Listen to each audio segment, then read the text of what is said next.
Les leaders chrétiens d'aujourd'hui prient et cherchent Dieu avant de prendre des décisions. Beaucoup le font sincèrement. Mais tu remarques une différence avec les apôtres et tu as raison de te poser cette question. Voici ce qui a changé entre l'époque des apôtres et maintenant. Le contexte des apôtres était différent. Les apôtres vivaient dans une période unique. Ils fondaient quelque chose de nouveau. Chaque décision créait un précédent pour l'Église. Quand ils devaient choisir un remplaçant pour Judas, ils ont tiré au sort après avoir prié. Quand Pierre a reçu la vision sur les aliments impurs, ça a changé toute la direction du christianisme. Ils n'avaient pas de Bible complète. Ils n'avaient pas 2000 ans de théologie et d'enseignement. Ils dépendaient directement de la révélation divine pour savoir quoi faire. Le danger du professionnalisme. Beaucoup de leaders aujourd'hui traitent le ministère comme un métier. Ils apprennent des techniques de gestion, de communication, de croissance d'église. Ces outils ne sont pas mauvais en soi, mais ils peuvent remplacer la dépendance à Dieu. Tu peux diriger une église avec des compétences naturelles pendant longtemps sans vraiment chercher Dieu. Les résultats peuvent même sembler bons. L'église grandit, les gens sont contents, l'argent rentre. Mais est-ce que c'est l'œuvre de Dieu ou juste de bonnes stratégies humaines ? La pression des attentes. Les leaders d'aujourd'hui font face à des attentes que les apôtres n'avaient pas. Ils doivent produire des résultats, garder les gens satisfaits, faire croître les chiffres. Les conseils d'administration attendent des plans stratégiques.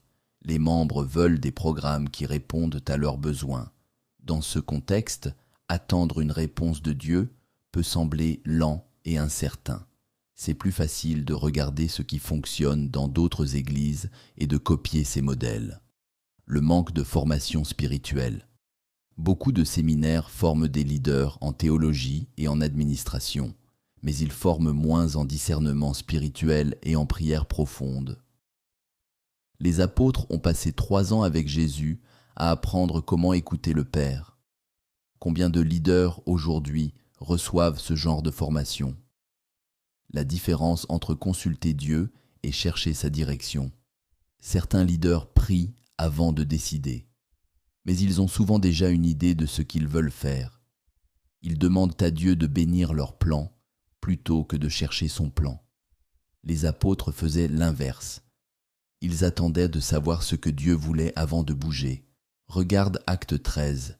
L'Esprit Saint dit de mettre à part Paul et Barnabas pendant qu'ils jeûnaient et priaient. Ils n'ont pas décidé d'envoyer des missionnaires puis demander à Dieu de choisir qui. Dieu a initié le mouvement. Quelques leaders font encore comme les apôtres. Tu trouveras des exceptions. Certains leaders cherchent vraiment Dieu avant chaque décision importante. Ils jeûnent, ils prient longuement, ils attendent. Ces leaders existent dans toutes les dénominations. Mais ils sont peut-être moins visibles parce qu'ils ne construisent pas de méga-églises ou n'écrivent pas de livres à succès. Ce que tu peux faire. Si tu es un leader ou si tu veux le devenir, tu peux choisir de suivre le modèle des apôtres. Ça demande du courage parce que les gens autour de toi vont trouver ça lent ou inefficace. Tu peux aussi encourager les leaders que tu connais à dépendre davantage de Dieu, pas en les critiquant, mais en valorisant la prière et le discernement spirituel autant que les compétences pratiques. La vraie question n'est pas de savoir pourquoi les autres ne font pas comme les apôtres, c'est de savoir si toi tu vas le faire